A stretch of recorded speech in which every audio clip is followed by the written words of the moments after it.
علیکم ورحمۃ اللہ وبرکاتہ۔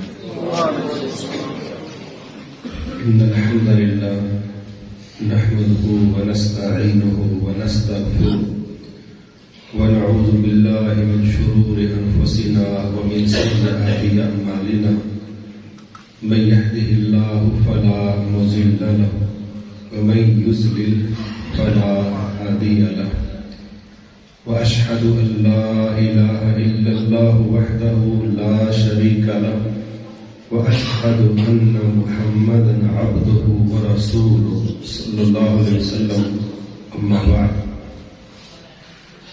قال الله تعالى في كتابه المجيد أعوذ بالله السميع العليم من الشيطان الرجيم من حمزه ونفخه ونفثه فَإِنْ آمَنُوا بِمِثْلِ مَا آمَنْتُمْ بِهِ فَقَدِ اهْتَدَوْا۔ انتہائی واجب الاحترام بزرگوں اور بھائیوں، دنیا میں سب سے اچھے جو لوگ گزرے ہیں ان میں سب سے سر فہرست انبیاء ہیں علیہم السلام۔ انبیاء کے بعد اس دنیا میں جو بہترین لوگ گزرے ہیں وہ ان کے قریبی حواری ہیں، صحابہ ہیں، جن کو اللہ رب العزت نے باقاعدہ یہ سند جاری کی رضی اللہ عنہم و رضوا عنہ، اللہ ان سے راضی، وہ اپنے رب سے راضی۔ یہ جو رضامندی ہے یہ بہت بڑا سرٹیفکیٹ ہے، اور جنتوں میں بھی اصولی طور پر جو اللہ کی رضا کا اعلان ہے کہ اللہ تم سے راضی، یہ بہت بڑا اعلان ہے اور یہ بہت بڑی عزت افزائی ہے خالق کی طرف سے اپنی مخلوق کے لیے۔ اب اللہ ہم سب کو ان میں سے کر دے جن سے اللہ راضی ہو جاتا ہے۔ قرآن مجید میں صحابہ کرام رضوان اللہ علیہم اجمعین ان کی سیرت پر، نظریات پر، اعمال پر، کارناموں پر قرآن و حدیث میں بہت کچھ محفوظ ہے، اور دنیا میں یہ اصول ہے کہ ہر شخص زندگی میں جب آگے بڑھنا چاہتا ہے تو وہ بڑے غور سے چیز کا جائزہ لیتا ہے کہ جس راہ پر میں چلنے لگا ہوں اس راہ پر پہلے کون کون چلا ہے، کامیاب کون کون ہوا ہے، رکاوٹیں کیا آئی ہیں، حتیٰ کہ حضرت محمد صلی اللہ علیہ وسلم ان کو جب مشکل حالات کا سامنا کرنا پڑا تو اللہ تعالیٰ نے سابقہ دور میں آئے ہوئے انبیاء کا بڑا بڑا لمبا تفصیلی قصہ قرآن مجید میں نازل کر کے رسول اللہ صلی اللہ علیہ وسلم کو تسلیاں دیں کہ یہ جو آج آپ فیس کر رہے ہیں، کہیں آپ پر کوئی الزام لگا دیتا ہے، کہیں کو آپ کے خلاف بات کر دیتا ہے، حتیٰ کہ کوئی آپ کو روحانی طور پر زخمی کرتا ہے، کوئی جسمانی طور پر زخمی کرتا ہے، تو یہ کوئی پہلا موقع نہیں ہے معاشرے کا۔ آپ سے پہلے بھی جو انبیاء آئے تھے ان کے ساتھ معاشروں میں بہت کچھ لوگوں نے ایسا رویہ پیش کیا کہ جو ناقابل برداشت تھا، حتیٰ کہ انبیاء کو قتل تک کر دیا جاتا، شہید تک کر دیا جاتا۔ یہ معاشرے کے لیے مسئلہ ہی نہیں تھا۔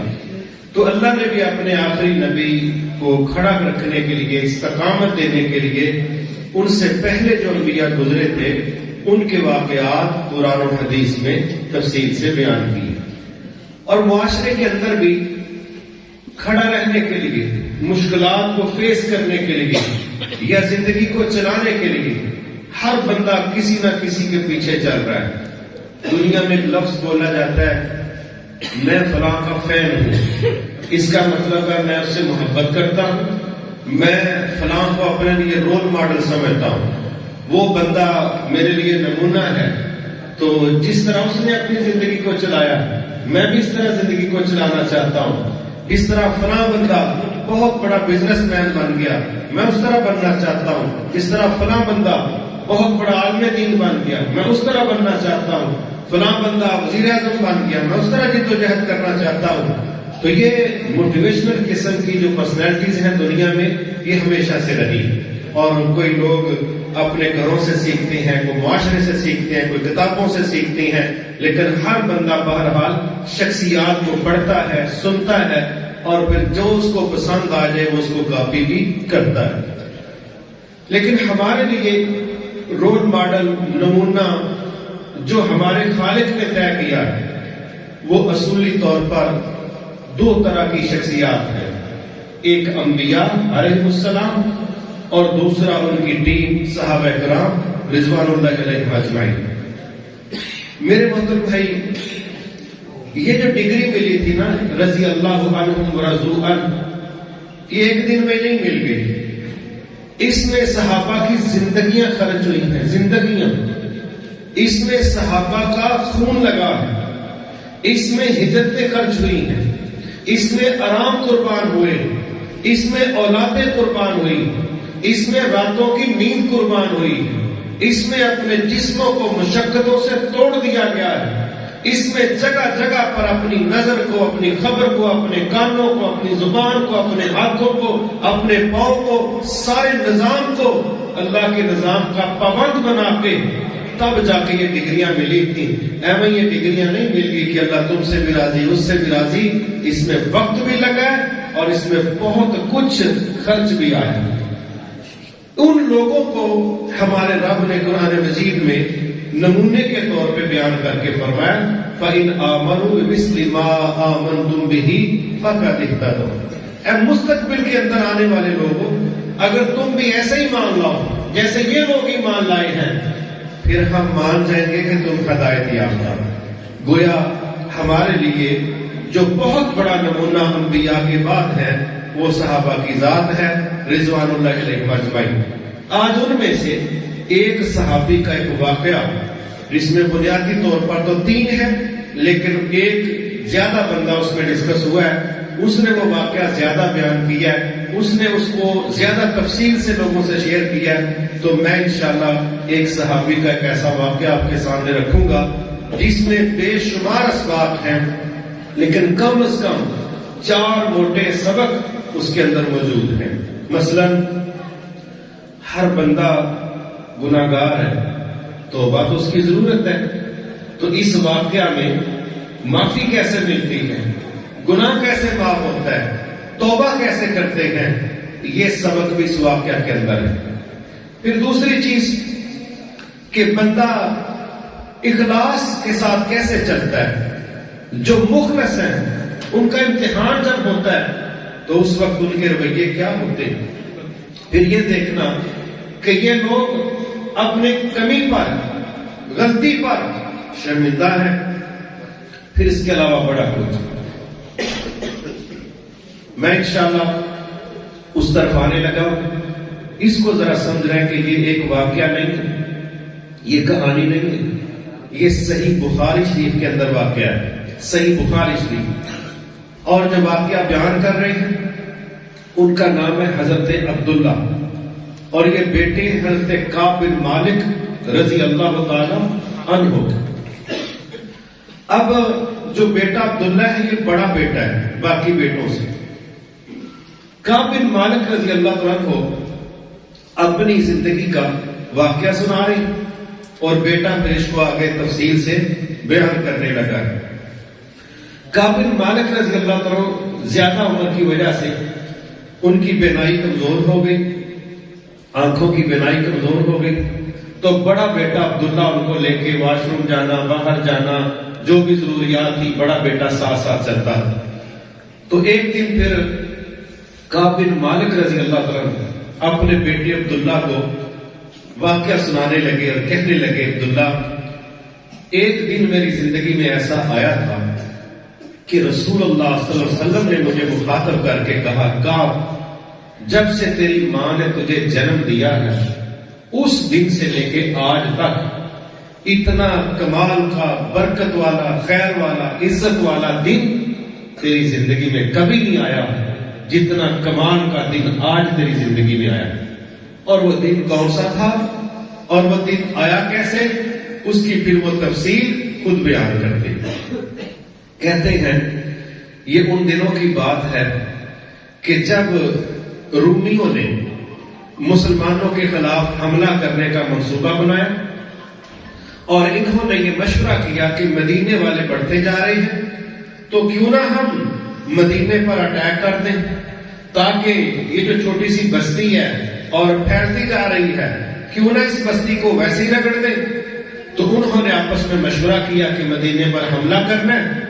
تو رسول اللہ صلی اللہ علیہ وسلم کی جو جاسوسوں کی ٹیم تھی آپ کو خبر مل گئی کہ ہمارے دشمنوں نے یہ مشورہ کیا۔ آپ نے صحابہ کو جمع کیا اور فیصلہ کیا کہ بجائے اس کے کہ وہ ہم پر حملہ کریں ہم کیوں نہ ان پر حملہ کر دیں۔ اب اس دور کی دو ہی سپر پاورز گنی جاتی تھی، ایک ایران والے، دوسرا روم والے۔ تو ایران اور روم یہ اس دور کی سپر پاورز تھے، جس طرح ہمارے دور میں امریکہ اور روس گنی جاتی تھی، اس دور میں یہ دو تھی۔ تو سپر پاور کے ساتھ چھوٹے سے ایک مدینہ نامی بستی کا ٹکراؤ اور اس کی جنگ مول لے لینا، عام بندہ کہتا ہے یہ تو دماغ میں بات بیٹھتی نہیں ہے، وہ تو بہت بڑی طاقت ہے، تو کس طرح ٹکراؤ گے؟ تو بہرحال نبی صلی اللہ علیہ وسلم نے صحابہ سے مشورہ کر کے فیصلہ کیا، اور یہ چڑھائی کا فیصلہ اس کے پیچھے ایک اور بات تھی۔ غزوہ احزاب، اس میں جب مکہ سے 10,000 لشکر آ کے اس نے گھیرا کیا ہوا تھا مدینہ کا، تو رسول اللہ صلی اللہ علیہ وسلم نے اس وقت بڑی پریشانی اور مشکل کے اندر ان کا مقابلہ کیا۔ لڑائی تو نہیں ہوئی لیکن 25 دن کا گھیرا تھا، 25 دن کا، اور پیٹ پر پتھر باندھنے کی باتیں آپ وہاں سے سنتے ہیں۔ حضرت جابر رضی اللہ عنہ کے گھر ایک چھوٹا سا بکری کا بچہ، اور اس کی دعوت پر وہ بلا رہے ہیں 3 لوگوں کو اور اللہ کے نبی بلا رہے ہیں 1000 سے زیادہ لوگوں کو۔ یہ سارے واقعات اس دور کے تھے غزوہ احزاب کے، اور ایک وقت وہ آ گیا، باہر سے مکہ والوں نے گھیرا کیا ہوا ہے، اندر سے یہودیوں نے جو مشترکہ دفاع کا معاہدہ کیا تھا وہ توڑ دیا۔ جب وہ معاہدہ توڑا تو آپ نے دیکھا ہے سینڈوچ ہوتی ہے ایک چیز نا، جس طرح چکی کے 2 پارٹوں میں 2 پتھروں میں وہ گندم کے دانے آ جاتے ہیں نا، رگڑا ہی لگتا ہے وہاں، یہ حالت ہوگی مسلمانوں کی۔ اندر یہودی موجود ہے، انہوں نے بھی معاہدہ توڑ دیا، اور باہر 10,000 کا لشکر مکہ والے لے کے آئیں گے۔ اب مسلمانوں کو اتنی پریشانی بن گئی کہ اللہ تعالیٰ نے خود اس کی تصویر کشی کر کے کہا، یاد کرو وہ وقت جب تمہارے کلیجے تمہاری حلق کو آ گئے اور تم اللہ کے متعلق طرح طرح کے گمان کرنے لگ گئے، حتیٰ کہ وہاں کچھ لوگوں نے یہ کہہ دیا، ما وعدنا اللہ ورسولہ الا غرورا، اور مسلمانوں تم بڑا کہتے تھے اللہ اس کے رسول کے وعدے ہیں اللہ کی مدد آئے گی، ہمیں تو لگتا ہے وہ سب فراڈ تھا، وہ دھوکہ تھا، کہاں کے اللہ اس کے رسول کے وعدے؟ یہاں تو کسی کو اتنی ضرورت نہیں کہ وہ رفاجت کے لیے چلا جائے، بڑے بڑے سخت جملے بولے۔ مومنوں نے تو کہا کہ اللہ اس کا رسول کا وعدہ سچا ہے اور ہم اپنے اللہ پر توکل کرتے۔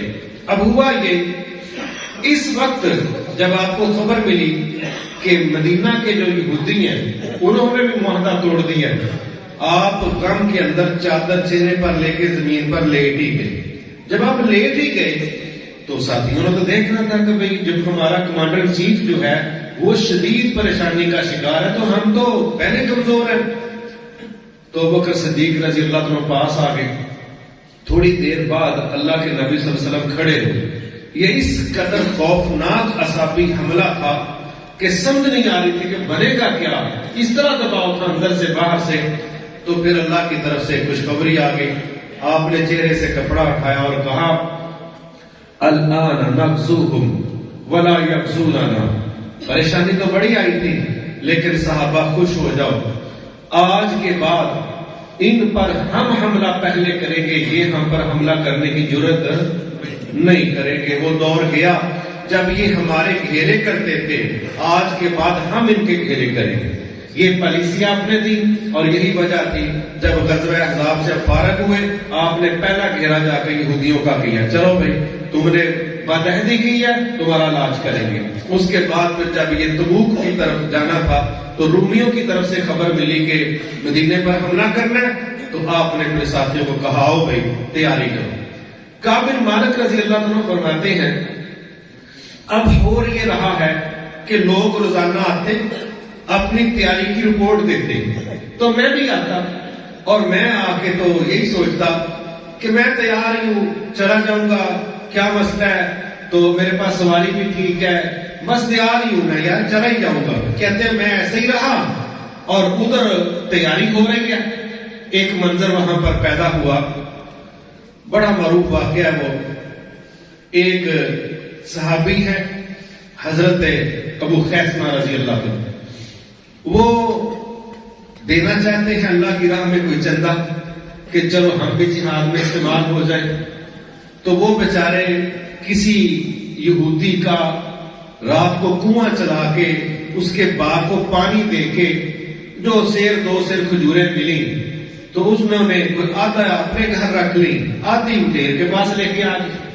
جب وہ وہاں لے کے آئے تو بعض روایتوں کے مطابق آپ نے کہا کہ اس کو پورے ڈھیر پر بکھیر دو، کیونکہ جس شوق اور ذوق اور لگن اور خلوص اور مشقت اور قربانی اور محنت کے ساتھ آپ یہ کلو 2 کلو کھجوریں لے کے آئی ہیں نا، یہ سمجھو کہ پورے ڈھیر کا اجر آپ کو اللہ دے گا۔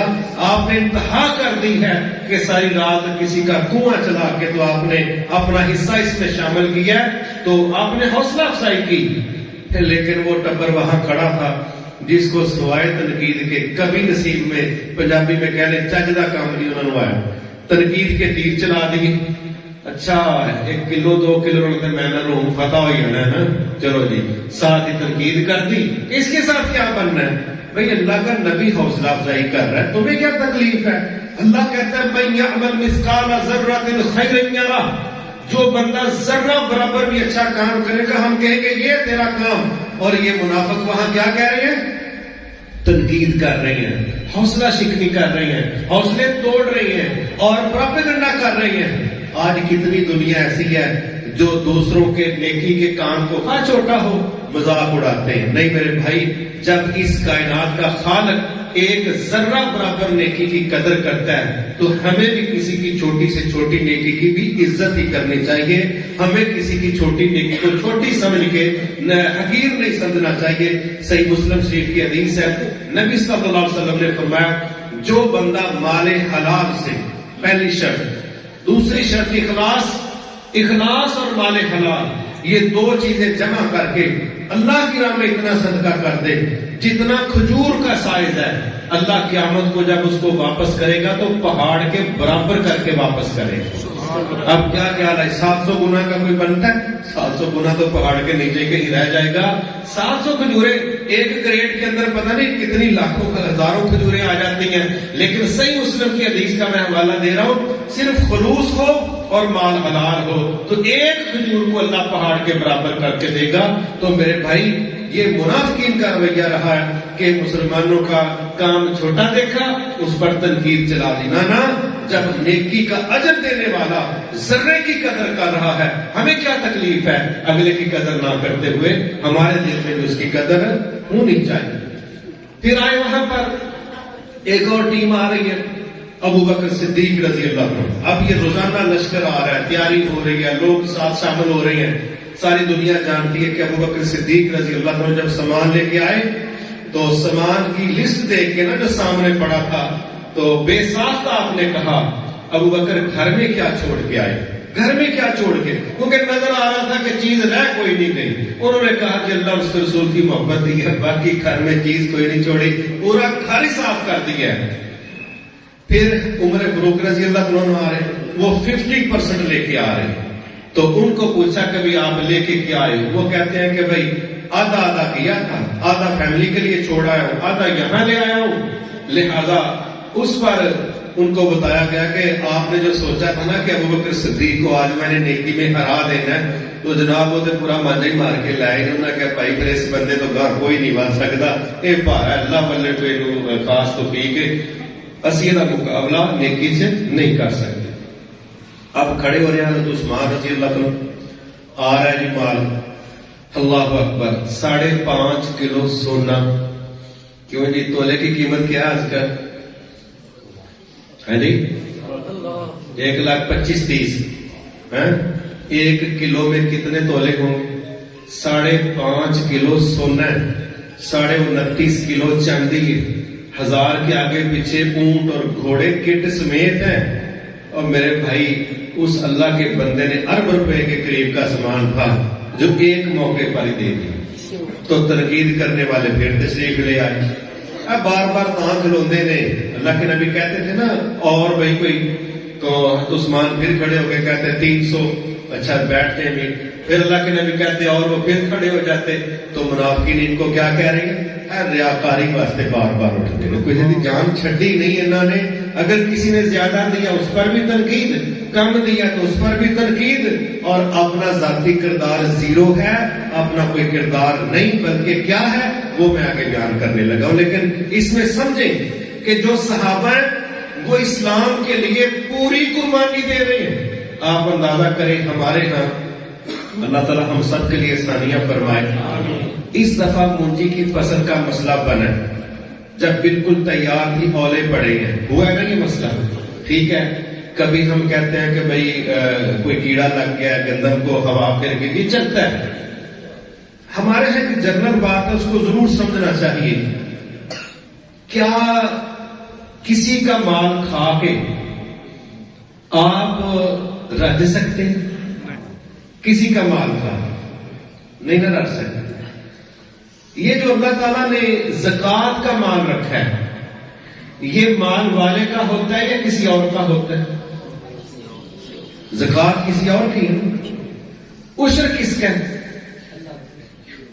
افراد کسی کا ہے، مالک کا تو نہیں۔ جس کے 10 کلے ہیں، 20 کلے ہیں، ٹھیک ہے، اس کے پاس جتنی پیداوار آ رہی ہے تو اس کا فرض ہے کہ بھئی وہ 10واں حصہ اگر برانی ہے، اگر پانی کھینچ کے لگا تو 20واں حصہ، صحیح بخاری صحیح مسلم کے مطابق اس کا فرض ہے وہ فقراء میں، مسکینوں میں، یتیموں میں، غریبوں میں، وہ جو جو لسٹ اللہ نے دی اس میں خرچ کرے۔ مطلب ہے کہ یہ مال اس کا نہیں۔ لیکن ماشاءاللہ سونے کپڑے پا کے کنے لوگ نے جڑے غریباں دا مال چک جاندے۔ یہ ہمارا معاشرہ ہے۔ ویسے کسی کا 1000 روپیہ کوئی مار لے ماڑے بندے کا تو ساری دنیا لان تان کرتی، ایدی شکل وے، ایدی حرکت وے، وہ ماڑے بندے پنڈ دا بچارا کمی روپیہ 1000 دا دین ہی نہیں دیا، برا لگتا ہے نا۔ تو جدی عمر گزر جائے تو ماڑیاں دا مال کھاندے ہیں، حق اللہ نے دیا ہے، کہتا میں نہیں دینا۔ بدماشی بھی ہے، تکبر بھی ہے، جہالت بھی ہے، اسلامی نظام کی مخالفت بھی ہے، اور اس سے بڑھ کے کہ کسی کا حق کھا رہا ہے۔ میرے بھائی بعض جگہوں پہ کہا گیا کہ زکوٰۃ میل ہے، کیونکہ جب یہ دی جاتی ہے تو مال پاک ہوتا ہے۔ عجیب لوگ ہیں، گڑ لینا ہوئے تو اسی کہنے ہیں میل تو پیچھے کر چھوڑو، تو زکوٰۃ ویچی مکس کر کے چک جاتے تو برا بھی نہیں لگتا۔ اب جب ہم کسی کا حق کھائیں گے تو پھر ہم پر آزمائشیں آئیں گی کہ نہیں آئیں گی؟ آپ دیکھ لیں دیہاتوں میں کیا، جہاں جا کے پتہ کریں، سٹی ایریا میں زکوٰۃ کا حساب ہی نہیں لوگ کرتے، حساب نہیں کر رہے، اور ایسے نقطے تلاش کرتے ہیں کہ زکوٰۃ سے جہاں نہیں چھوٹ جائے۔ اور دیہاتوں میں کتنے % وہ لوگ ہیں جو باقاعدہ کہتے ہیں کہ اللہ کا حکم ہے وَآتُوا حَقَّهُ يَوْمَ حِصَادِهِ، کہ جس دن فصل کی کٹائی کرو اسی دن اس کا حق ادا کرو۔ کتنے لوگ ہیں جو حساب کرتے ہیں کہ جو اللہ نے اس کا حق طے کیا تھا وہ کتنا بنتا ہے، لا رہے دینے ہیں، کرنے ہیں، لانے ہیں، یہی حساب چلتا۔ بلکہ کئی ماہرین پوچھتے ہیں اچھا پھر سپرے دے پیسے بھی وچ نہیں پہنچ دینے تسی پھر آبیانے دا کی کرنا ہے، کھادا دا کی کرنا ہے، واڈی دا کی کرنا ہے۔ وہ ایسے سوال کرتے ہیں، بندہ نہ بھائی مستحق تے تو نہیں لگنا تے تو للہ الٹی، تو دینی ضرور ہے، تو باہروں تے کٹی کر کے دینی ہے۔ جب یہ سوچو گے تو صاف بات ہے جس طرح کسی کا عام حق کھا کے بچت نہیں، تو یہ میں نے ایک مثال دی ہے کہ وہ صحابہ تھے کہ جو 50% دے رہے ہیں، مطلب ان کے پاس 100 من گندم ہے تو 50 من اللہ کے راستے، اور ہم 10واں 20واں حصہ دینے کے لیے تیار نہیں ہے کہ جس نے ہمارے اوپر دروازے کھول دیے رزق کے، لیکن ہم وہاں نہ صرف بخل کرتے ہیں بلکہ اللہ معاف فرمائے غیروں کا حق کھا جاتے ہیں۔ انہوں نے دیا، نتیجہ کیا ملا؟ سب سے زیادہ قربانی ابوبکر صدیق رضی اللہ عنہ، ایسا ہی ہے، سب سے پہلے ان کو حکومت ملی ہے کہ نہیں ملی؟ اللہ کے نبی کے بعد فوری طور آئین ہی سنبھالے ساری سلطنت، ان کے بعد آدھا مال دینے والے عمر فاروق رضی اللہ عنہ دوسرے نمبر پر مثلا 50% کر دیا. ٹھیک ہے، یہ بہت بڑا مال تھا، تو دوسرا حصہ ان کو بھی حکومت میں مل گیا کہ نہیں مل گیا؟ کوئی کمی رہ گئی؟ حضرت عثمان نے دیا، ان کو مل گیا. جس بندے نے انویسٹ کیا اللہ کی راہ میں، اللہ نے یہ جو جملہ کہا تھا نا، وَمَا تُنْفِقُ مِنْ شَيْءٍ فِي سَبِيلِ اللَّهِ يُوَفَّ إِلَيْكُمْ وَأَنْتُمْ لَا تُظْلَمُونَ. جو شے بھی، پیسہ ہے، صلاحیت ہے، مال ہے، جان ہے، خون ہے، پسینہ ہے، جو کچھ بھی لفظ شے کے جو کچھ بھی اللہ کی راہ میں خرچ کرو گے، اللہ تمہیں اس کا پورا بدلہ واپس کر دے گا اور تم پر زیادتی نہیں ہوگی. تو انہوں نے دیا تو اللہ نے دے دیا، سنبھال لو. اب یہ منظر ہے. اب وہ ٹبر جن کا بیڑا گرک ہوا ہے، ان کے رویے دیکھیں. 3 طرح کے لوگ وہاں پر جمع ہوتے تھے جب یہ میٹنگ ہو رہی ہوتی تھی. لوگ آتے تھے، ایک تھے پکے مومن اور وسائل والے، پکے ایمان والے اور وسائل والے. وہ آ رہے ہیں، مال بھی دے رہے ہیں، تیاری بھی کر رہے ہیں. ایک ہے پکے مومن مگر غریب. قرآن مجید میں ان کا تذکرہ ہے. وہ آ کے کہتے ہیں اللہ کے رسول صلی اللہ علیہ وسلم، کیا کوئی ہمیں بھی سواریاں مل سکتی ہیں تاکہ ہم بھی اس غزوے میں آپ کے ساتھ شریک ہو جائیں؟ آپ کہتے ہیں یار سواریاں تو پہلے ہی تھوڑی ہیں، کیونکہ اس غزوے میں 16 بندوں کے حصوں میں ایک سواری تھی. 16 بندوں کے حصے میں ایک سواری. اس کا مطلب کیا تھا کہ ایک بندہ 16 میل پیدل چلے گا، پھر اس کو 1 میل کی لفٹ ملے گی. 16 میل یہ پیدل چلے گا اور 17 میل اس کو 1 میل کی لفٹ ملے گی. اس طرح اس کی باری آنی، یعنی سمجھو پیدل ہی تھا سارا کھاتا، بس ایویں ہی سانکھ ڈالنے گل سی. باقی اس میں کیا ہونا تھا؟ 16 میل کے بعد جب بندے کو لفٹ ملنی ہے تو وہ بندہ گھوڑے سے بیٹھا بھی تھک ہی جاتا ہے، تھکیا تھا نہیں ہوتا. لیکن آپ نے کہا کہ یار یہ کنڈیشن ہے تو ہے نہیں مسائل. اللہ نے پھر ان کی تصویر کشی کی ہے قرآن مجید میں، وہ ہم سب کے لیے بڑا نمونہ ہے. اللہ نے فرمایا وہ غریب لوگ جو تھے، جب ان کو وسائل نہیں ملے، سواریاں نہیں ملی، تو وہ وہاں سے شرعی عذر کی وجہ سے واپس پلٹے. لیکن ان کی کیفیت یہ تھی کہ غم کی وجہ سے ان کی آنکھوں میں آنسو تھے، اور وہ یہ کہہ رہے تھے کہ کاش بھائی ہمارے پاس سارے وسائل ہوتے، آج ہم نیکی سے محروم نہ ہوتے، ہم بھی اس میدان میں جاتے. اس میں ایک چیز ہے سمجھنے والی. دوسرا طبقہ یہ ہے منافقین، اس کو ذرا سمجھیے. ان کا ایک جملہ تو قرآن مجید میں اللہ نے یہ بولا، فرح المکلفون. یہ جو تھے نا 2 نمبر لوگ اس طرح، ٹھیک ہے، یہ جو پیچھے رہے ہیں نا، یہ جہاد سے پیچھے رہ کے خوش ہو رہے ہیں، فرحت میں ہیں، انجوائے کر رہے ہیں، مزے لوٹ رہے ہیں. اور جو غریب صحابہ تھے وہ رو رہے ہیں. وہ اس پر رو رہے ہیں کہ نیکی رہ گئی ہے، اور منافق اس پر خوش ہیں کہ جان چھوٹ گئی ہے. کیا خیال ہے ہم لوگ جب ہم سے نیکی مس ہو جائے ہماری کیفیت کیا ہوتی ہے؟ یہ صحابہ کی طرح دیکھنا ہمارا فرض بنتا ہے کہ نہیں بنتا؟ کئی نیکی کے مواقع رہ جائیں، ہمیں کوئی افسوس نہیں ہوتا، کوئی شرمندگی نہیں، کوئی ٹینشن ہی نہیں. ایسے ہی ہے جیسے کوئی گل نہیں، ساری زندگی پئی ہے کہ، بلکہ کئی تو فرض نمازوں کے متعلق کیا کہتے ہیں، اور رہ گئی ہے تو کیڑا کہ میں نہ سمارٹ ہے، چلا ساری زندگی نمازیں پڑھنی نے پائی ہے، اور آخری تو داڑھی کوئی قیامت نہیں ہوندی، تو کیڑا بڈھا ہو گیا، ہلے بڑی عمر پئی ہے، ہلے نہ رکھ تو ذرا باہر دے ملک جانا ہے، تیرا رشتہ کرنا ہے، تیری پڑھائی ہونی. یعنی ہم اس کو کیا کہہ رہے ہیں کہ کوئی بات نہیں ہوا تو کوئی مسئلہ نہیں. اور دنیا کی باری ایک گاہک مس ہو جائے، ایک گاہک تے پیو پھر اپنے منڈے دی دکان تے وہ عزت کرتا ہے نا، پوری مارکیٹ ویندی ہے کہ جناب گاہک ایک رہ گیا، ایسا لگتا ہے جو بزرگ جنت چ ہی رہ گئے. اور اگر یہ دنیا کا کوئی فائدہ، کوئی ویزا رہ گیا، کسی کلاس سے بچہ فیل ہو گیا، ہم نے یہ منظر دیکھے، بچہ خودکشی کر رہا ہے، کیا ہوا؟ فیل ہو گیا تھا تو میں لوگوں کی بے عزتی کا سامنا نہیں کر سکتا، بچے نے پنکھے سے لٹک کے خودکشی کر لی. یہ کیا ہے کہ دنیا میں کوئی ناکامی ہے تو شرمندگی کی انتہا ہے، اور دین کے اندر کسی کام میں ہم استعمال نہیں ہوئے، نیکی رہ گئی ہے. دیکھو ہوتے بجلی پروف ہوتا ہے نا، جس طرح گھڑی واٹر پروف ہوتی ہے، بندے بجلی پروف ہو جاتے ہیں، انہیں نہیں ایڈے بھی کہڑا مسئلہ نہیں ہو جاتے نہ صحیح. یہ نہیں، وہاں ہمیں نظر آ رہا ہے نبی کے دور میں کہ صحابہ سے نیکی رہی تو وہ رو رہے ہیں، کہ کیوں نیکی رہ گئی ہے, ہم کیوں شریک نہیں ہو سکے. اور جو منافق تھے وہ خوش ہو رہے ہیں. ہمیں اپنے ایمان کو اس میٹر پر چیک کرنا چاہیے کہ جب ہم کسی خیر کے کام سے محروم ہوتے ہیں, ہم انجوائے کرتے ہیں یا دکھی ہوتے ہیں. اگر دکھ ہوتا ہے یہ ایمان کی نشانی ہے, اگر مزے لے رہے ہیں تو یہ بیڑا گرک ہونے والی ہے. اللہ تعالیٰ ہمیں اس سے محفوظ رکھے. اب اگلا ان کا رویہ دیکھیں کیا. چلو بھائی تم نے نہیں جانا نہ جاؤ, تمہارا مسئلہ ہے. کم از کم عقل تو استعمال کرو, دماغ تو استعمال کرو, رہو تو خیر پر. اب آ رہے ہیں اللہ کے نبی کے پاس, چھٹیاں لے رہے ہیں. ادھر سے ایک بندہ آتا ہے, اللہ کے نبی صلی اللہ علیہ وسلم جی انہیں چھٹی لینی ہے, میں نہیں جانا تھوڑے نال. کیوں بھائی؟ میرے نا فلانا کام پہ گیا.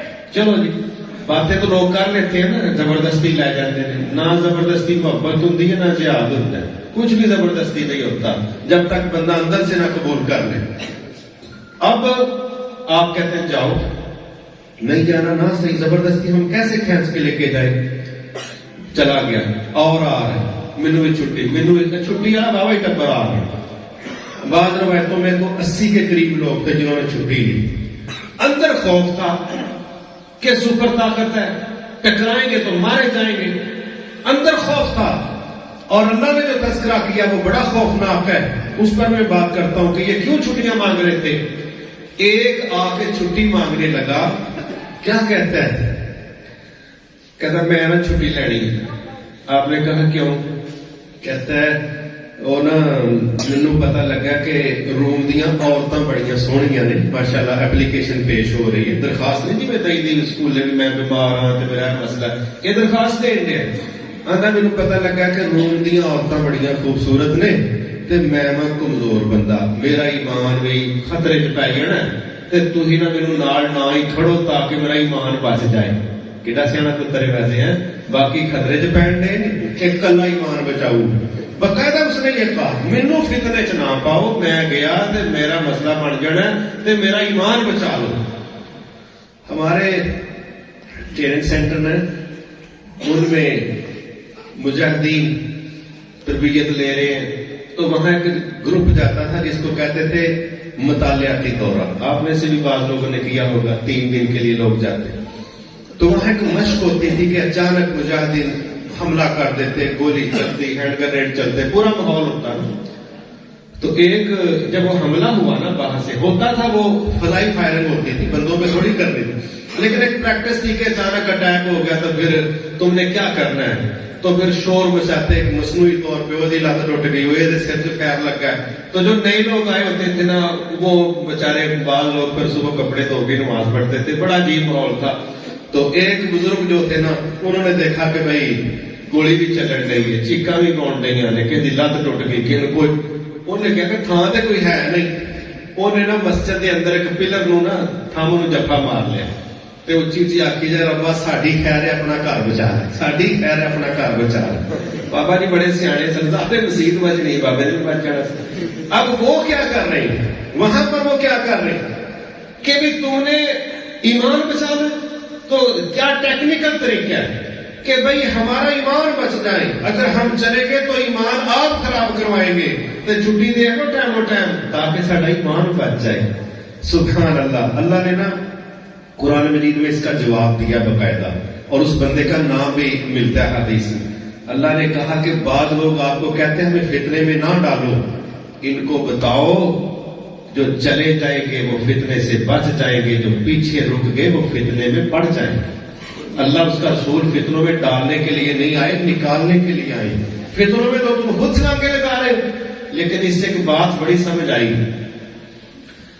جب بندہ جہاد سے جان چھڑاتا ہے نا, میں نے بڑی دفعہ یہ, کیونکہ ظاہر ہے ہمارا بھی اسی فیلڈ سے تعلق ہے مسلسل, میرا 27واں 28واں سال ہے اس کیریئر کے اندر, میں نے بڑے دفعہ دیکھا ہے جب بندہ جہاد سے جان چھڑاتا ہے نا, میرے بڑے ذاتی مشاہدے, بندے کا دماغ صحیح کام نہیں کرتا, اس کو سمجھ نہیں آتی کہ میں نا اپنی جان کیسے چھڑاؤں. تو وہ اپنی طرف سے بڑے کو ٹیکنیکل دلیل دیتا ہے, لیکن انتہائی بیوقوفی والی بات ہوتی ہے. اب سیدھا اگر تیرا کوئی عذر ہے تو کہہ لے, کہتا ہے عورتوں کی وجہ سے میرا ایمان فتنے میں پڑ جائے گا, تو مجھے چھٹی دے دے تاکہ ایمان بچ جائے. میں اس سے یہ استنباط کرتا ہوں کہ جب بندہ اندر سے ڈر جائے نا، اندر سے ڈرا ہو اور کھوکھلا پن ہو، تو پھر وہ بندہ ایسے عذر پیش کرتا ہے جو سننے والا ویسے ہی ہنس پڑتا ہے کہ یار تو چنگی دلیل دیتی، دلیل تو چاہتی دل ہے میرے بھائی۔ یہ بھی وہاں کے ٹبر تھا۔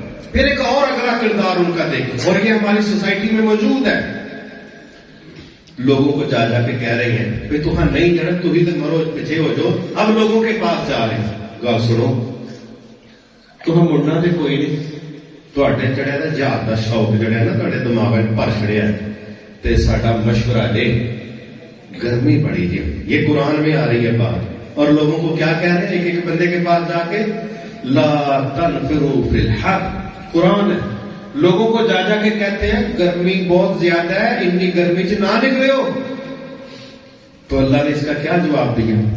اللہ نے کہا ان کو بتاؤ جو آخرت کی گرمی ہے نا جہنم کی، وہ اس گرمی سے زیادہ ہے، وہ گرمی اس گرمی سے، اور وہاں بچنا ہے نا تو یہاں برداشت کرنا، وہاں بچنا ہے۔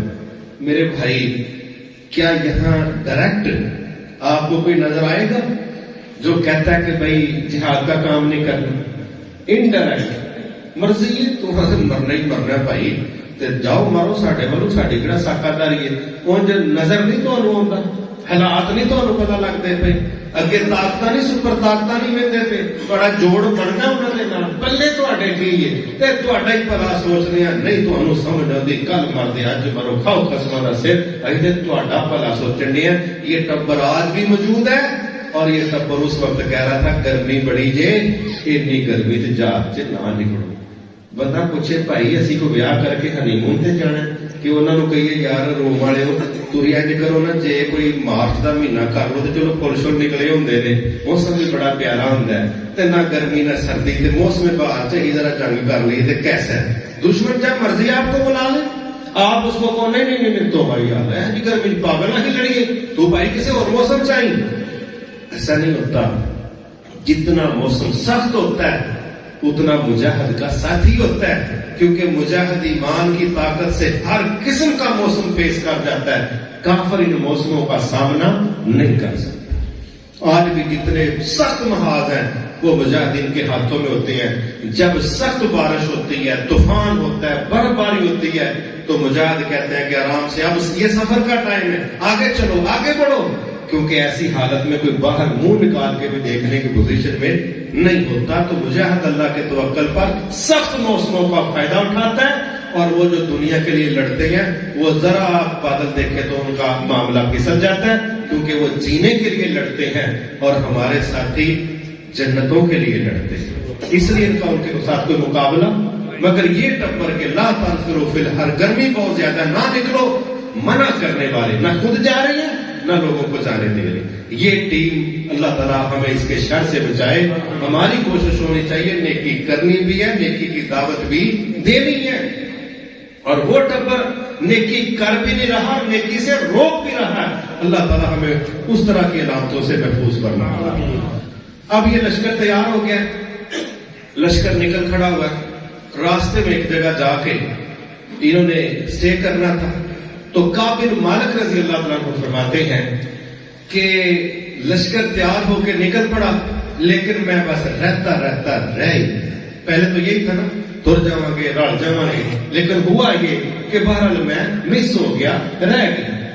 کہتے ہیں اب میں دیکھ رہا ہوں مدینے کے اندر کیا منظر ہے، یا مجھے منافق نظر آ رہے ہیں مدینے میں، یا منافق نظر آ رہے ہیں، یا عورتیں نظر آ رہی ہیں، یا بچے نظر آ رہے ہیں، یا وہ غریب صحابہ جن کے پاس وسائل نہیں تھے اور وہ شرعی عذر کی وجہ سے پیچھے رہ گئے۔ کہتے ہیں مجھے تو مدینے میں یہی نظر آ رہا تھا، اب مجھے پریشانی لگ گئی کہ جب رسول اللہ صلی اللہ علیہ وسلم واپس پلٹیں گے تو میں کیا دلیل پیش کر کے اپنی عزت، اپنا ایمان، میں کس طرح اپنے آپ کو کلیئر کروں گا، میں کیا بات کروں گا۔ کہتے ہیں اب اس سوچ نے مجھے نہ کھانا شروع کر دیا کہ میرا بنے گا کیا۔ ایمان تھا نا، غلطی تو ہو گئی، مس ہو گئے، لیکن آپ خوش نہیں ہیں، یہ بے قرار ہے۔ اور جو منافق تھے اللہ نے قرآن میں فرمایا فرح المخلفون، وہ تو پیچھے رہ کے خوش ہو رہے تھے کہ جان چھٹی، لیکن صحابہ پریشان۔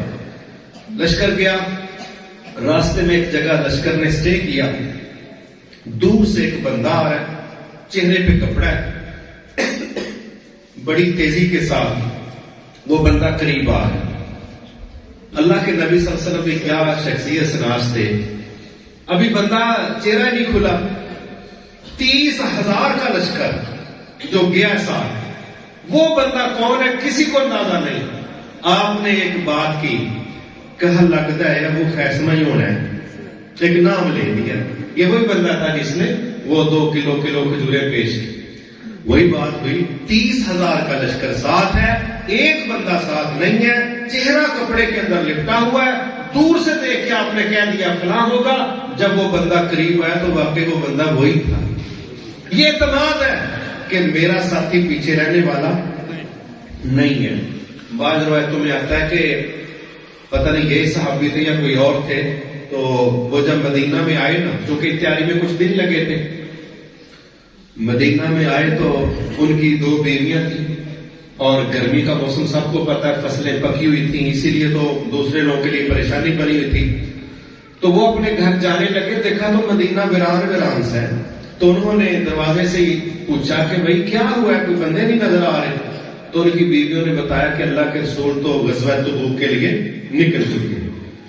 تو وہ کہنے لگے یہ کیسے ہو سکتا ہے کہ اللہ کے رسول اتنی تپتی دوپہروں میں، گرمیوں میں وہ تلواروں کے سائے میں ہوں، تلواروں کے نیچے ہوں، اور میں اپنی بیویوں کی گود میں ہوں. ایسا نہیں ہو سکتا، میرا سامان مجھے یہیں پکڑا دو، میں یہیں سے واپس اللہ کے نبی کے قافلے کا حصہ بنوں گا.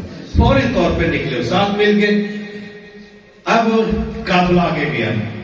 اب روم سپر پاور، 30,000 کا لشکر، مدینے کا چھوٹی سی ریاست ہے، سپر پاور کے دروازے پر جا کے نا دستک دے دی. جب سرحد پر چڑھا یہ لشکر، ان کو تو تارے نظر آنے لگے. یہ کون ہے، کدھر سے آ گئے ہیں، او بھائی تم کون ہو؟ سبحان اللہ. بارڈر پر ملاقات ہو رہی ہے، رسول اللہ صلی اللہ علیہ وسلم کے سفیر بتا رہے ہیں جناب مدینے وہ حاضر ہوئے ہیں. وہ کہتے ہیں کیوں؟ وہ کہتے تمہیں یاد نہیں کیتا اپنی اسمبلی سے کی مطلب تو یہ آنے مدینے تے اٹیک کر کے تے اندر رگڑا کٹ چھڑنا تے ہاں کیا تمہیں ضرور پینڈا کرنا ہے. تو یہ اب بھی آ جانے ہی آ گئے ہیں. اب ان کی جان نکل گئی، پاؤں تلے سے زمین نکل گئی. ان کی یہ جرت، یہ اتنا لمبا 700-800 میل سفر کر کے یہ ہمارے دروازے پر پہنچ گئے، ہمیں خبر تک نہیں ملی. کیا مورال ہے ان کا، کیا حوصلے ہیں ان کے، کیا جرت ہے ان کی کہ سپر پاور کے گھر کے صحن میں جا کے کنڈی کڑکا رہے ہیں کہ آ گیا جناب تسا اپنی اسمبلی چ یاد کیتا سی میں پہنچ گیا، باہر نکلو. انہوں نے تو یہ جرت دیکھ کے ہی نا اللہ نے ان کے دلوں میں ایسا روک ڈالا کہ وہ تو ہاتھ پاؤں پھول گئے. کیا کہہ رہے اب آگے سے؟ وہ تو ہم جو گل ہی کی تھی سچی مچی سمجھ گئے ہو. اصل گل ہے ساری تیاری کوئی نہیں. حدیث میں جو آتا ہے نا وہ یہ ہے کہ انہوں نے کہا ہماری تیاری نہیں. اب ہوتا نا کوئی فارمیلٹی پوری کرنے والا، ایویں جی میں کہنا ہاتھ لاؤن والا، تو وہ کہہ دیتا او لو لو بس ہاں کیا بھی تمہیں ایک باری پیر تک کھڑکا کے آئیے تواڈے ہوئے تے خبردار ہے کہ تمہیں کوئی چول ماری تے ایسی دوبارہ پھر تے پہنچ جاؤ، چلو چلو منڈیوں نکلو نکلو. نہیں، اللہ کے نبی فارمیلٹی کے لیے گئے. آپ نے ان کو پیغام دیا تسی یہ کرو، تیاری کر لو. اب جو بندہ پہلے سے ڈرا ہو نا انہوں بندہ کہہ دینا میں لو جی پھر اہی لگے جے بہن وہ ہو ہی مر جاتا ہے. یہ تو کہہ رہا جان چھوڑ جاتی، تھی پکا ہی بہن لگے ہو. اب تو ان کا کلیجہ واقعی حلق ہوا ہے کہ جان چھوٹ نہیں رہی ہے تو اور کام خراب ہو رہا ہے. تو پیغام چلا گیا کہ چلو بھی کرو تیاری، جب تیاری ہوگی آ جانا. لیکن اس دوران ایک کام کیا رسول اللہ سے جو ہمیں بڑا سمجھنا چاہیے. آپ نے صحابہ کو ایک ٹیم کو کہا خیمے لگاؤ، پڑاؤ کرنا ہے، ڈیرا لگنا ہے، یہاں بیٹھنا ہے، ہم نے ٹکرانا ہے. اور باقی لوگوں کو کہا کہ یہ جو قریب قریب قبیلے ہیں نا جا کے ان کو اللہ کے دین کی دعوت دو. کیا مطلب ہے؟ وقت بھی ضائع نہ کریے، وقت بھی ضائع تے نالے گل سمجھا دیے کہ جہاد کرنے کا مطلب یہ نہیں کہ تبلیغ چھڈی چھڈنی ہے، تبلیغ کرنی ہے تے کوئی بندے لبنے گے نا. اور دوسری بات یہ ہے کہ جہاد کل نہیں، جہاد جز ہے، کل دعوت ہے، کل دعوت ہے. جہاد جز ہے. اگر ہم اس کو کس طرح بھی بیان کریں نا تو اگر بڑا بندہ بڑی بات بھی کرے کہ 6-7 پاروں کے برابر جہاد پر ڈیٹا ہے، بالکل ہے، لیکن 22-23 پاروں پہ باقی اسلام بھی تو ہے کہ نہیں ہے؟ تو جہاد بھی اس لیے ہے کہ دعوت کے راستے کھل جائیں، خدمت بھی اس لیے ہے کہ دعوت کے دروازے کھل جائیں، سیاست بھی اس لیے ہے کہ دعوت کے دروازے کھل جائیں. یہ ساری چیزیں بازو ہیں، پر ہیں. دعوت کے اصل چیز ہے کہ اللہ کے دین کی جو رٹ ہے وہ دنیا پر قائم ہونی ہے، کہیں دلیل کے ساتھ، کہیں تلوار کے ساتھ. دنیا میں رب کے دین کے سامنے کوئی سر اٹھا کے پنگا لینے والا بندہ نظر نہیں آنا چاہیے. یہ رٹ قائم کرنا دنیا کے اندر کہ یہ زمین اللہ کی ہے، اللہ کے بندے اس کے نائب ہیں، اور اس رٹ پر وہ قائم کریں گے، یہ اس کی ضرورت ہوا کرتی ہے. اس بنیاد پر آپ نے صحابہ کو کہا کچھ لوگ خیمے لگاؤ، باقی دعوت کا کام کرو. ہم نے یہاں سونا نہیں، بیڈ ریسٹ نہیں ہے، وقت کا استعمال بھی کرنا اور دعوت کا کام بھی کرنا ہے. اب رومیوں نے دیکھا بھی جان کوئی نہیں چھوٹ رہی، انہوں نے سرنڈر کر دیا. اور یہ بات ایک بڑی سمجھنے والی ہے. بعض اوقات نا زندگی میں ایسی مشکل آتی ہے، بندہ کہتا ہے یار وہ مشکل کدوں ٹلنی ہے، لیکن وہ جو اللہ کا وعدہ ہے نا کہ بے شک ہر تنگی کے ساتھ آسانی ہے، پھر ہر تنگی کے ساتھ آسانی ہے نا اللہ کے وعدے، وہ بڑے سچے ہیں. جو مشکل مشقت راستے میں انہوں نے جھیل لی تھی نا، راستے میں وہ 700-800 میل جو پیدل سفر کیے، اور وہ جو بڑی تکلیف والا ان کا اور اپنی قربانیوں والا مرحلہ تھا، پکی فصلیں اور بیوے اور کھجورے اور اجناس سب اللہ کے لیے چھوڑ دیا کہ بس ہم اللہ کے دین کی رٹ قائم کریں گے. فصلیں تیار ہیں، 6 ماہ کا پورا سیزن پچھلا ہے، 6 ماہ کا اگلا سیزن ہے، سارا کچھ نظر آ رہا ہے کہ ہاتھوں میں کچھ نہیں رہے گا. دنیا والے یہ ظاہری دیکھ رہے تھے اور ایمان والے کہتے تھے یہ سال سیزن کیا ہے، ہم تو اپنے نبی کی بات پر انشاءاللہ پوری زندگی قربان کرنے کے لیے ہیں. یہ سال 6 مہینے کے سیزن کیا ہوتے ہیں؟ اللہ تعالیٰ نے ان کی اس مشقت کے پیش نظر سپر پاور کو بغیر لڑے اللہ نے فتح کروا دی، بغیر لڑے. لیکن جو پہلا سین تھا نا ان کا، تیاری، قربانی، اخلاص، مشقت کو قبول کرنا، سب کچھ پیش کر دینا، یہ اتنا بڑا عمل تھا کہ اللہ نے اس کو بھی ضائع نہیں کیا اور بغیر لڑائی کے سپر پاور کو قابو بھی کروا دیا. اب قافلہ واپس آ رہا ہے، تھکے تو نہیں؟ میری یہ سٹوری بس میں حدیث میں سے لے کے آپ کو سنا رہا ہوں. اب وائنڈ اپ ہونے لگے، قافلہ واپس آ رہا ہے. اب صحابی کہتے ہیں کعب بن مالک رضی اللہ عنہ کو کہ میں پریشان ہوں کہ میں کیا بات کروں، قافلہ تو آنے والا ہے. منافق کیا سوچ رہے ہیں؟ اے ساری عمر لڑے نے نکے نکے ٹیماں نال، قبیلیاں نال، ہونے نہ دا واہ پینا سپر پاور نال تے بندہ واپس کوئی نہیں ہونا. اے ماشاءاللہ تجزیہ نگار بیٹھے ماہری بیٹھے اس سوچ کے ساتھ کہ اب رومیوں نے ان کو واپس آنے نہیں دینا، ہماری بھی جان چھوٹ جائے گی. کیا آج بھی میڈیا میں ایسے چینل ہیں کہ نہیں ہیں جن کا کام ہر وقت گندی مکھی کی طرح زخم پر بیٹھنا، کمزوریاں ہائی لائٹ کرنا، مسلمانوں کو کمزور شو کرنا، پاکستان کو گندا شو کرنا؟ کیا میڈیا میں ایسے کتے کتورے موجود ہیں کہ نہیں ہیں؟ بالکل شرم نہیں کرتے کہ تمہاری دلیلوں کا نتیجہ مسلمانوں کی حوصلہ شکنی ہوگا، کفار کی حوصلہ افزائی ہوگا. تمہیں شرم کرنی چاہیے. اس ملک میں رہ رہے ہو، اس کی کمزوریوں کو دشمنوں کے سامنے پیش کرتے ہو اور ساتھ کہتے ہیں ہم تو خدمت کر رہے ہیں. ہاں خدمت تم کفار کی کرتے ہو، کیونکہ اسلام کی میڈیا پالیسی یہ ہے کوئی کمزور بات ہے تو وہ نمائندہ ذمہ دار لوگوں کو بتائی جائے گی، اور اگر کوئی اچھی خبر ہے وہ معاشرے کو بتائی جائے گی. یہ اسلام کی میڈیا پالیسی ہے جو غزوہ احزاب کی جنگ کے دوران رسول اللہ صلی اللہ علیہ وسلم کی سنت سے سامنے آئی، اور اس کی وہ خبر دلیل ہے. جب یہودیوں نے معاہدہ توڑ دیا، آپ نے ایک صحابی کو تصدیق کے لیے بھیجا، کہا جاؤ پتہ کرو، خبر آئی ہے کہ انہوں نے معاہدہ توڑ دیا، وہ ہمارے ساتھ مدینے کے دفاع میں اب شریک نہیں ہے. ساتھ ایک بات کی، میڈیا پالیسی تھی.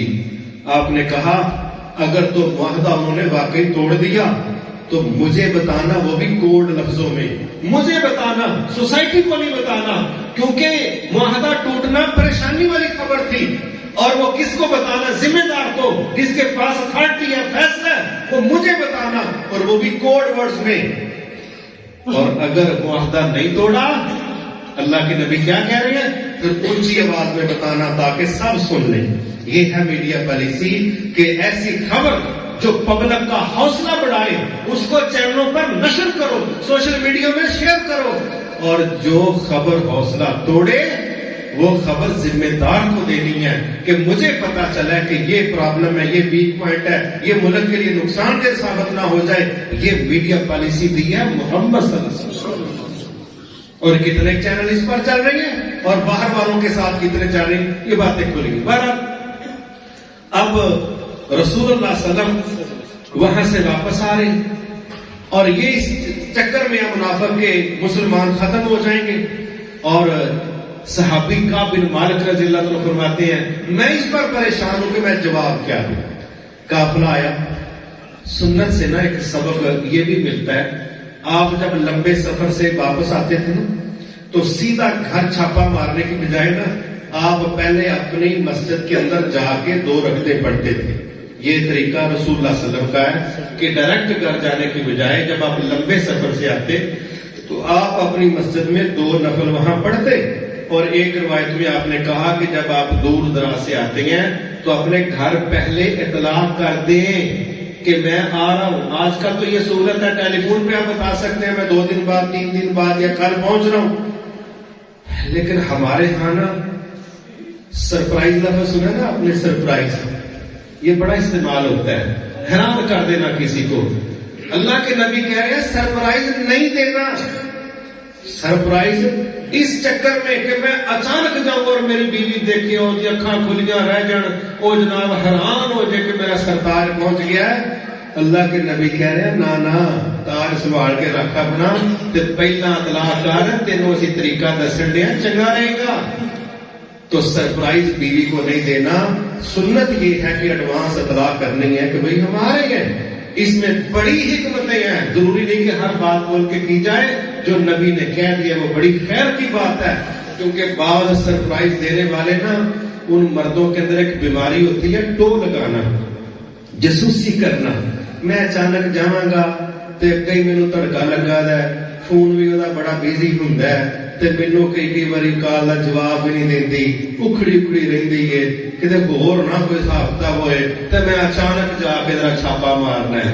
تے جے پتر گل اونجی ہوئی جے تیرے دماغ تے گھر تے فارغ ہوئی ہے نا, تے جے اللہ کے دا پردہ رکھدا ہے تے تینوں کاہدی تکلیف ہے. ہر بندے میں کمی کوتاہی ہے کہ نہیں ہے؟ یہ تو نہیں ہے نا کہ بیوی فون پکڑ لے تو تریلی آ جائے کہ بھی کوڈ بھی نہیں لگا تھا تے انہیں جانا بھی سیدھا میسجنگ ویچی ہے.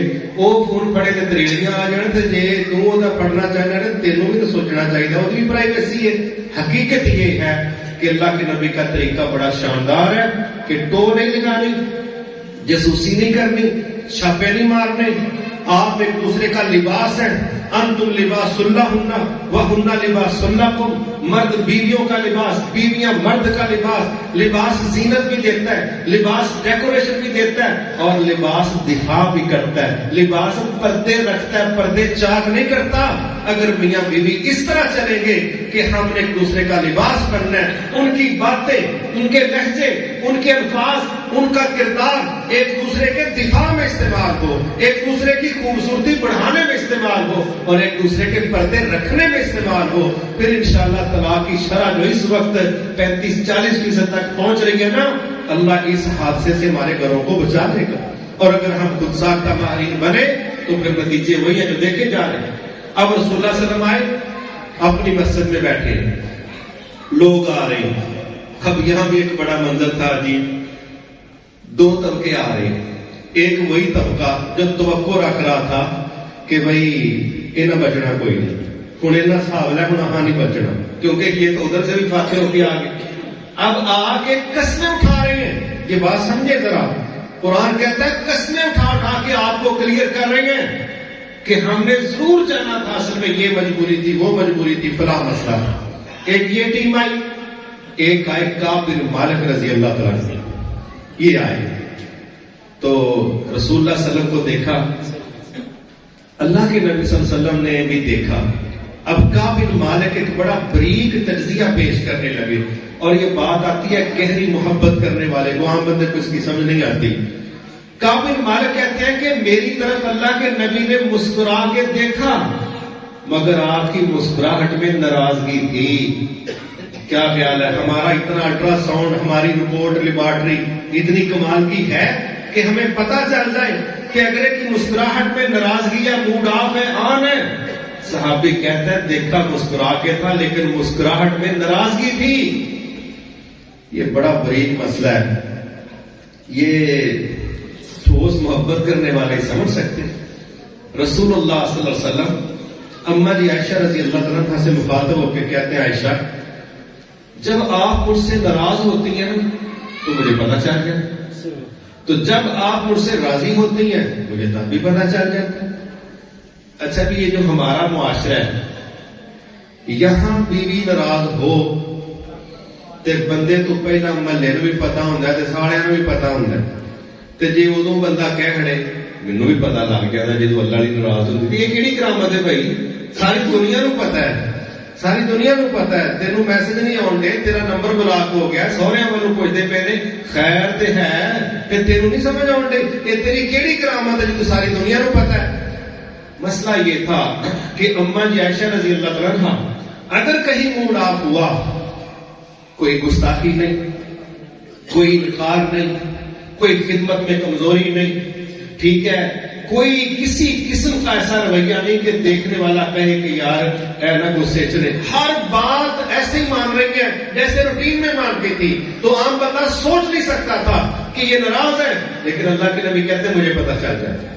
اما جی نے کہا اچھا چلیں بتائیں آپ کو کیسے پتا چلتا ہے کہ میرا موڈ آف ہے؟ آپ نے کہا عائشہ گفتگو کے دوران بعض اوقات نا قسم اٹھانے کی ضرورت پڑتی ہے نا بندے کو. عربی آپ کو پتا نا اللہ باللہ کلہ، یہ 3-4 چیزیں جوڑ کے بڑی قسم اٹھاتے ہیں. تو اللہ کے نبی کہتے ہیں عائشہ جب آپ قسم اٹھانے کے لیے کہتی ہیں نا محمد کے رب کی قسم، تو مجھے پتا ہوتا ہے کہ کام ٹھیک ہے.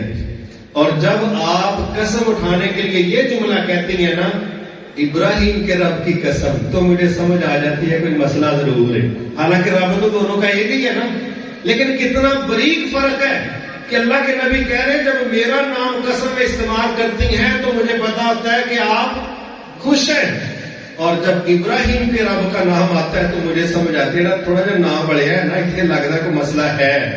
تو میں نے کہا آپ نے صحیح سمجھا ہے. یہ گہری محبت کے بغیر اس کی سمجھ نہیں آتی.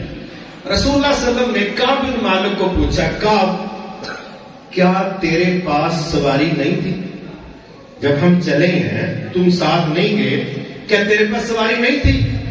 انہوں نے ایک بڑی خوبصورت بات کی.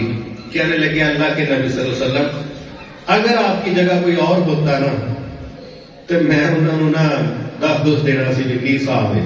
سادے لفظوں میں میں نے کوئی سٹوری سنا دینی، لیکن تہاڈا مسئلہ ہے ایتھے میں کوئی ماڑی گل کر کے گیا نال ہی جبرائیل علیہ السلام نے آ کے کہنا گل انج نہیں جی انج، تے میں بہتر ہے وہی گل دساں جڑی صحیح ہے.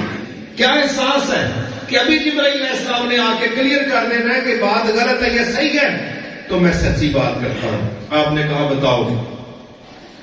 کہتے ہیں سواریاں ایک نہیں 2 تھیں، لیکن بس رہ گیا، مس ہو گیا. کوئی عذر نہیں، کوئی عذر، بس مس ہو گیا. اب یہاں ایک نقطہ سمجھے، وہ بھی بڑا گہرا ہے.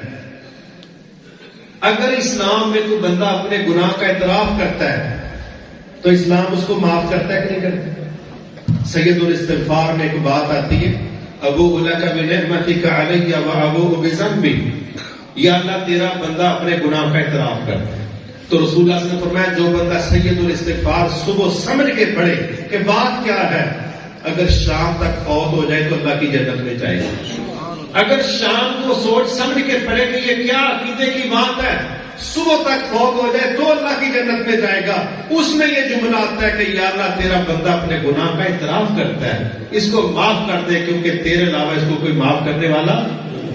یہ جنرل اصول ہے کہ بندہ اپنے گناہ کا اعتراف کرے اور شرمندہ بھی ہو. ندامت من التوبہ، بندہ شرمندہ ہو تو یہ بھی توبہ ہے. یہاں بندہ اعتراف کر رہا ہے کام کرا لو گے، یہ سمجھے. بندہ آگے کہتا ہے ہاں جی مجھ سے غلطی ہوئی، تو اللہ کے نبی کیا کہتے ہیں چل پھر گناہ کری؟ نہیں. میرے استاد محترم بیٹھے ہیں، آپ اس کی ڈیٹیل دیکھنا چاہیں بخاری شریف میں بھی ریاض الصالحین میں جو توبہ کا باب ہے اس میں امام نبوی رحمۃ اللہ علیہ اس کو لے کے آئے ہیں. تو وہ کہہ رہے ہیں کہ غلطی ہو گئی ہے، اور اللہ کے رسول کیا کہہ رہے ہیں؟ اللہ کے نبی کہہ رہے ہیں کعب تیرا کیس کتے تر گیا، تیرا کیس سپریم کورٹ میں چلا گیا، اب زمین پر تیرے کیس کا فیصلہ نہیں. کیوں جی؟ رب ہم کہتے ہیں نا 70 ماؤں سے زیادہ ہے نا. یہ میری بات ذرا سمجھنا، سسٹم اپنی جگہ، محبت اپنی جگہ. سسٹم اپنی جگہ، محبت اپنی جگہ. یہ جو سسٹم ڈسٹرب کر کے ہم محبت کا اظہار کرتے ہیں نا، یہ محبت نہیں ہوتی. آپ کا بچہ آپ کو کہتا ہے میں نا چاقو لینا ہے، بچہ ہے تھوڑا 5 سال کا، کی خیال ہے چاقو کڑا 10 کروڑ کا ہونے دے، لے دو گے چاقو؟ کیوں بھائی لے دو گے؟ نہیں، حالانکہ ہے تو افورڈیبل، خریدا جا سکتا ہے. ڈسپلن محبت کا کہنا ہے یہ چاقو دے کے وقت ضرور پوانا ہے، یہ برتن کی شاہی نہیں، یہ نہ آپ ہی مارے گا یا کہوں مار چڑے گا، ایویں زخمی ہوئے گا. آپ کا ڈسپلن بتا رہا ہے کہ محبت اپنی جگہ، ڈسپلن اپنی جگہ. اب اللہ کا ڈسپلن کیا ہے کہ فیصلہ ہمارے پاس ہے. ہم نے قیامت تک لوگوں کو ایک روڈ میپ دینا کہ چلنا کہ جہاد بھی، جماعت بھی تے بندیاں دے نال بھی. اب اوپر سے کیا فیصلہ آ رہا ہے؟ وہ جو 70 ماؤں سے زیادہ رحم کرنے والا ہے اس کا فیصلہ یہ نازل ہو رہا ہے کہ یہ 3 بندے ہیں، ایک نہیں، ایک یہ ہے، 2 اور بندے تھے. تو فیصلہ آسمانوں سے یہ آیا کہ ان لوگوں کے ساتھ غیر معینہ مدت، کوئی طے شدہ مدت نہیں، اب ان لوگوں کے ساتھ کوئی مسلمان بول چال سلام کلام نہیں کرے گا. کیوں بھی اسلام میں کتنی مدت ہے بائیکاٹ کی؟ 3 دن. ساڑھے تو کوئی بندہ ایسا تو نہیں بیٹھا جڑا 3 دن تو ٹپ گیا ہے. تو 3 میں ایک حدیث سناتا چلو ساتھ ساتھ، اپنے لیے بھی آپ کے لیے بھی. رسول اللہ صلی اللہ علیہ وسلم نے فرمایا کہ ہر سوموار جمعرات کو اللہ کے پاس اعمال نامے پیش ہوتے ہیں تو سب مسلمانوں کو، مومنوں کو اللہ بخش دیتا ہے، مگر جن 2 کی آپس میں ناراضگی ہوتی ہے اللہ کہتا ہے جی فائل لے جاؤ واپس، کہ جدو آپس راضی ہون گے نا ادو انہوں کا حساب سب کریں گے تے لے جاؤ. جہاں حساب نہیں ہوتا انہوں پیسے کو دینا جی. ایک بندہ نے بھائی تیرا طے ہی نہیں، تیری دیہڑیاں لگیاں کنیاں نے، حساب کریں گے تو پتہ لگے گا نا. تو پہلے ہی کہنا میرے ایڈوانس دو، کہنا دئیے تینوں، ہو سکتا تیرے والے پہلے ہی پیسے آئے. رب کہتا ہے حساب ہی نہیں کرنا. تو اپنا حساب روکنے میں ہم خود ذمہ دار ہیں کہ کوئی دوسرا ہے؟ تو جنرل اسلام کا 3 دن ہے، لیکن اس کی بھی کوئی لمیٹیشن ہے، کوئی رولز ہیں اس کے. تو یہاں 3 دن سے بات اوپر چلی گئی ہے. کتنے دن بائیکاٹ ہوا ہے؟ 50 دن. کتنے دن؟ کرنے والا کون ہے؟ کروانے والا ہے. اب دیکھیں 50 دن یہ طے نہیں ہوا. یہ ایک بڑی بات ہے. اگر طے ہوتا 50 دن تو چلو کچھ نہ کچھ بندہ کہتا ہے یار 50 دن لنگ ہی جان. طے ہی نہیں ہوا. ایسا ہی ہے کہ کوئی بول چال نہیں اور فکس دن نہیں ہے. کعب بن مالک کہتے ہیں کہ میں اب اپنے گھر میں روتا رہتا ہوں، کبھی بازار میں جاتا ہوں. دوسرے 2 بندے تھے، مجھے بعد میں پتا چلا حلال بن امیہ اور ایک اور صحابی تھے، تو وہ بوڑھے تھے، وہ اپنے گھر میں روتے رہتے تھے. تو میں جوان تھا، میں باہر بھی ذرا چکر لگا لیتا تھا. سبحان اللہ. دن گزر رہے ہیں، دن گزر رہے ہیں. اب ایک آزمائش آ رہی. کہتا ہے میرے چچا کا بیٹا جس سے میں شدید محبت کرتا تھا، میرا کزن ہے، دوست بھی ہے. کئی تو سکے بھراواں دے بھی آپس نہیں نا اور رلدی رلدی، تے کئی کزناں دے نال بھی بڑا سونا انہاں دا میل ملاپ. کہتے میں اس کے باغ کی دیوار پھیلان کے اندر گیا تو میں نے جا کے نا اس کو کہا اوے میری بات سن، کیا میں اللہ اور اس کے رسول سے پیار نہیں کرتا؟ وہ چپ. کزن دوست چپ، نہ.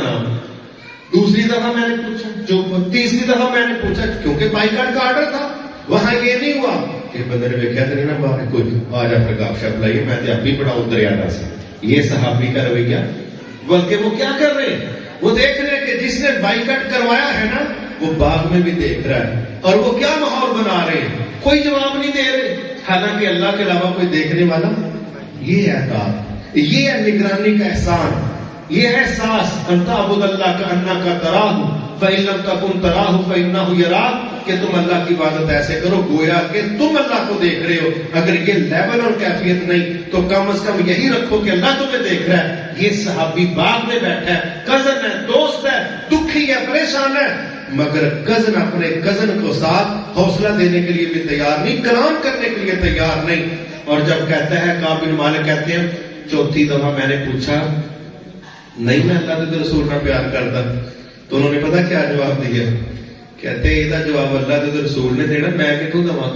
میں بھی کہاں کہ کر دے کہ نہیں کر دے، اللہ کے رسول کو بہتر پتا ہے۔ یہ نہیں کہا نہیں کرتا تو بڑا ہے مجھے یار پتہ نہیں کیوں اتنا غصہ میں پہلا نہیں کدی دیکھا تیرے نال تے واہ بھائی یار لمحہ کام ہو، کوئی ایسا دکھ سکھ نہیں پہنچتا، سیدھا کہا اللہ اس کے رسول یہ سرٹیفکیٹ دے گے کہ تم کرتے ہو کہ نہیں کرتے، میں تمہیں سرٹیفکیٹ دوں؟ کہتے ہیں میں پھر پھوٹ پھوٹ کے رویا، میں پھر وہاں سے اٹھ کے باہر نکل آیا۔ کہتا ہے پھر ایک دن کیا ہوا، پیغام آ گئے، کہاں سے؟ رسول اللہ صلی اللہ علیہ وسلم کی طرف۔ تقریباً 40 دن ہو گئے ہیں، کوئی پتہ ہی نہیں چل رہا کہ یہ کب ختم ہوگا۔ کہتا ہے پیغام دینے والا آ کے کیا دیتا ہے؟ کہتا ہے جی پیغام آیا کہ اپنی بیویوں سے الگ ہو جاؤ۔ صحیح بخاری کا میں قصہ سنا رہا ہوں جو رسول اللہ صلی اللہ علیہ وسلم کے صحابی ساتھی اپنا سنا رہی ہیں کہ ہمیں پیغام آیا کہ اپنی بیویوں سے الگ ہو جاؤ۔ ہمارے جیسا ہوتا تو کہتا یار غلطی میرے کو ہوئی ہے، تو ہی گل گھر چ واڑ چھڑی تو سونا بچاریاں دا کی قصور ہے، تے انہاں بغیر بچیاں دا مسئلہ گھر نہیں چلدے، بڑے روڑے نے یار مینوں بھائی جتھے پھائے لانا ہے لا لو۔ نہیں بلکہ کیا ہے، صحابی کیا پوچھ رہا ہے؟ کہتا ہے یار اتنا پتہ کر لو عارضی علیحدگی اختیار کرنی ہے کہ پکی طلاق دینی ہے، جو اللہ کے رسول کہتے ہیں ہم وہی کر دیں۔ ہے نا احساس، ہے نا اطاعت، یعنی آگے بڑھ رہی ہے اطاعت میں، ریورس نہیں آ رہی۔ تو اس بندے نے پیغام والے نے کہا نہیں بھائی طلاق کی گل نہیں ہوئی، اتنا ہے کہ عارضی جدائی۔ اب ایک بندہ آ کے ملا، حلال بن امیہ کا قصہ سامنے لے کے آنے لگے۔ ان کو نہ کسی نے کہا کعب بن مالک کو گل سنو، اور نا دو بندے ہو رہے سن جی غلطی نال، انہوں سے ایک نے حلال بن امیہ آپ ایسا کرے نا وہ کام کرنے جو انہوں نے کیا، کہتے ہیں وہ کیا کیا؟ حلال بن امیہ رضی اللہ عنہ کی بیوی گئی رسول اللہ صلی اللہ علیہ وسلم کے پاس، دیکھو یار کیا ان کی تربیت تھی، اللہ کی قسم اپنے طرف سے بات نہیں کر رہی، اللہ کے نبی کے پاس جا رہی ہے صحابی کی بیوی اور کہہ رہی ہے اللہ کے نبی صلی اللہ علیہ وسلم میرا خامد بوڑھا ہے، غلام نوکر کوئی نہیں اور میرے علاوہ خدمت والا بھی کوئی نہیں، اگر آپ اجازت دیں، میں نہیں اجتہاد کرتی، میری ذاتی رائے نہیں، میرا فیصلہ نہیں، آپ اگر اجازت دیں تو میں خدمت کے لیے ان کے پاس رک جاؤں۔ اللہ کے نبی نے کہا رک جاؤ ان کے پاس، لیکن بطور میاں بیوی اکٹھے، بطور میاں بیوی اکٹھے نہیں ہونا۔ میں نے نا اس پہ بڑا غور کیا، حقیقت تو اللہ بہتر جانتا ہے کہ یہ اثرات بیویوں کی طرف کیسے چلے گئے، اور یہ بائیکاٹ جو فزیکل ملاقات کا تھا میاں بیوی کا وہ بھی روک دیا گیا۔ اس میں کیا ہے؟ تو بھائی تربیت تو ساری فیملی کی ہو تو پھر ہی بہتر ہے نا۔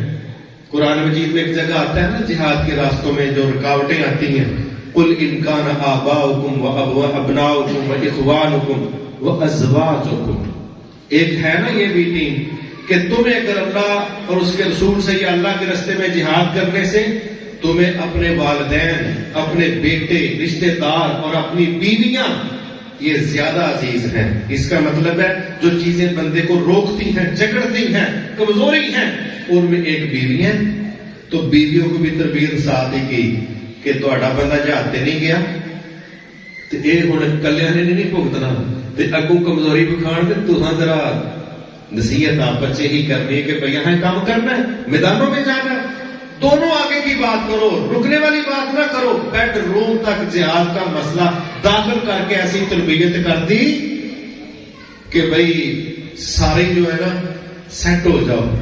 وہ ہے تو ایک لطیفہ لیکن سمجھانے کے لیے کہ بھئی کسی نے اعلان کیا کہ جڑا بندہ گھر نماز پڑھے گا نا، گھر نماز جڑا بندہ پڑھے گا وہ محلے والے زبردستی دوجی شادی کروا دیں گے، پھر انہوں نے بڑھی ٹھاڑ ٹھاڑ انہوں نے کر دیا ہیں کہ جاؤ نس کے مسیطے نماز پڑھو کہ سچی مچی نہ ہو جائے کام کرن دے. جب پوری فیملی کی تربیت ہوتی ہے نا پھر مسئلے حل ہوتے ہیں. المختصر اب یہ مرحلہ آیا, بیویوں سے جدائی ہے. ایک دن کہتے میں بازار میں تھا تو کسی پکارنے والے نے کہا مجھے ہے کوئی جو کعب سے ملوا دے. تو کسی نے کہا وہ کھلوتے نہیں مل رہے. کہتے میں کھڑا تھا تو میرے پاس وہ بندہ آ گیا. غسان ایک علاقہ ہے, اس کے بادشاہ کا لیٹر ہے جو یہ بندہ لے کے آیا, اور اس کی بھی نظر تھی, کافر بھی نظر رکھتے ہیں مسلمانوں پر کہ یہ کب اندر سے پھٹتے ہیں, ناراض ہوتے ہیں, گلے شکوے ہیں, پھر وہاں پر جہاں دیوار قلعے کی کمزور ہوتی ہے نا پھر یہ وہاں بم فائر کرتے ہیں تاکہ یہاں سے ہمیں موقع مل جائے. ان کے پاس بھی خبریں تھی کہ کہاں کہاں دراڑیں ہیں. تو انہوں نے دیکھا کہ بھائی اس وقت بندے کا بائیکاٹ ہے, وہ پریشان ہے, اکھڑا ہوا ہے, تو چلو کوئی رابطہ کرو شاید بندہ مل ہی جائے. خط بھیجا. اب آفر ہو رہی ہے, غسان کا بادشاہ آفر کر رہا ہے. کہتا ہے پہلا جملہ اس نے بڑا عجیب بولا. کہتا ہے کعب تیرے ساتھیوں نے تیری قدر نہیں کی, تیرے ساتھیوں نے تیری قدر نہیں کی.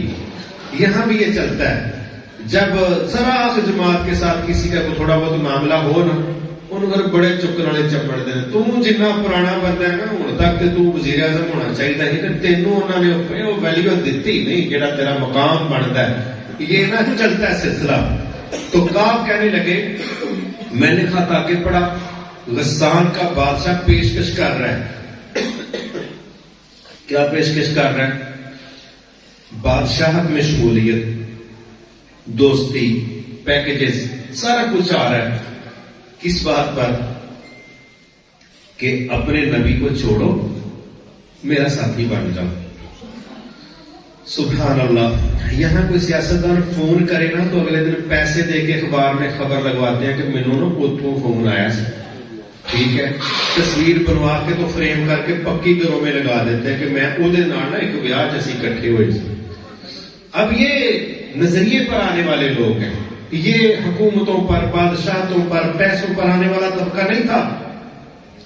خط پکڑا, چل رہے ہیں, اور ساتھ راستے میں ایک عورت تندور جلا کے روٹیاں پکانے کی تیاری کر رہی ہے. بادشاہ کا لو لیٹر, پیشکشوں والا, پیکیجز والا. پکڑتے ہی دکھ محسوس کیا کہ آج کعب تیری یہ کیفیت ہے, تیرا یہ لیول ہے کہ اللہ کے دشمن تجھ سے توقعات لگا کے بیٹھے کہ تو نبی کا ساتھ چھوڑ دے گا ان چیزوں کے پیچھے. سبحان اللہ. میرے بھائی جنہوں نے عقیدہ پڑھ کے سمجھ کے جماعتیں جائن کی ہوتی ہیں وہ دنیا ساری بھی مل جائے تو وہ کبھی اپنی جماعت کو چھوڑنے والے اوڑے راہ جانے نا جدھر لگی گلی ہونا تو چلی وہ راہ سے گولیاں چھاڑ جانے. نظریے پر جڑنا چاہیے, نظریے پر ٹوٹنا چاہیے. انہوں نے وہ خط پکڑا اور سیدھا تندور کے اندر پھینک. سارا پیکج, ساری پیشکش, اتنا بھی نہیں کہ جا کے دکھاتے تمہارے نا میں 40-50 دن ہو گئے لفٹ کرائی اور تواڈے تو بگانے ہی چنگے اے ویکھو بھاویں دشمن ہے مینوں آندا میرے نال آ جا جو لینا ہی لے لے. صحابی نے یہ جتلانے کی ضرورت بھی محسوس ہے. خط اس نے پھینکا. اب رات آ رہی ہے, کہتے ہیں میں نے فجر کی نماز اپنی مکان کی چھت پر پڑھی تو کچھ لوگ اس وقت دوڑے میرے مکان کی طرف آ رہے تھے, اور ایک بندہ گھوڑے پر تھا. تو جو گھوڑے پر تھا وہ تیز تھا, اور اس نے دور سے کہا کعب مبارک ہو, کعب مبارک ہو. کہتے ہیں میں نا فوری سجدے میں گر گیا, مجھے یقین ہو گیا کہ میرے رب نے میری توبہ قبول کر لی. کہتے ہیں بس وہ بندہ جب میرے پاس آیا نا تو میرے پاس ایک ہی کپڑوں کا جوڑا تھا, ایک سوٹ تھا میرے پاس. کہتے ہیں میں نے کسی سے ادھار مانگ کے خود پہنا, اور جو میرا تھا میں نے بطور تحفہ اس خوشخبری سنانے والے کو گفٹ کر دیا کہ یار یہ تو رکھ لے, تیری زبان سے میں نے ایسا ایک خوبصورت اعلان سنا. اللہ اکبر. ہمارے گھروں میں نا ہینگر اسٹیل کے ٹیڑھے ہو گئے ہیں. ہمارے گھروں میں نا بریف کیس جب بند کرتے ہیں نا لوگ تو اتنے جانے ماندے تو اتنے بہ زپ نہیں بند ہونے. ایک غریباں کا کار ہے, کپڑے تھوڑے نے نا, یہی نہیں سمجھ آتی دھونا کیڑے نے, پانے کیڑے نے, کنے کے جے ویچ ہی لو, کپڑے ویچ کے پولیس لے جا رہے ہیں. انج غریباں دا ملک ہے، انج مر گئے، مہنگائی چک کے لے گئی ہے، درمیانہ بندہ بھی بازار جان لیا، اور اسی لباس کنے دا جے وہ بھائی گھٹو گھٹ جہاں لباس 50-60 ہزار روپیے کا ہے، تو کوئی گل نہیں، وہاں کہڑا روز ویاہ کرنے نے، 50,000 کا سوٹ ایک باری پانا ہے، انج ہی غریب ہاں، ماڑے ہاں، مر چلے ہاں، مہنگائی لے چلیے، جدو ساڈا ویاہ ہوتا ہے پتہ لگتا ہے مغل بادشاہ کے پتر کا ویاہ ہوئے، ہاں ثابت کرنا ہے کہ بھائی پاویں ہی قرضے چ گڑ بڑھ جائیے پر دنیا میں ایک بار دکھانا کہ ہم منڈا ویایا، ٹھیک ہے، وہ اپنا ویاہ چلان گے، تھی میاں بیوی ساری رات یہی سوچیے آنے کتوں نے دینے کتوں، ویسے ہماری پریشانی۔ اب وہ کہہ رہے میرے پاس ایک سوٹ ہے، ایک سوٹ، وہ بھی میں نے تحفے میں دے دیا، کہتے ہیں میں دوڑا جا رہا ہوں مسجد کی طرف، تو رسول اللہ صلی اللہ علیہ وسلم مجھے دیکھ کے مسکرائے، مگر آج آپ کی مسکراہٹ میں ناراضگی نہیں تھی، دیکھا نا یاد 50 دن پہلے کا منظر، اور ساتھ کہنے لگے اس وقت مجھے رسول اللہ نے کہا کہ صاحب کے کہا کہ کعب جب سے تیری ماں نے تجھے جنم دیا ہے آج تک اتنا کمال کا دن تیری زندگی میں نہیں آیا کہ آج اللہ نے باقاعدہ تمہاری بخشش پر، تمہاری رضامندی پر قرآن نازل کیا ہے، یہ تمہارے لیے جو اعزاز ہے تمہاری ساری زندگی میں کبھی ایسے اعزاز والا دن میسر نہیں۔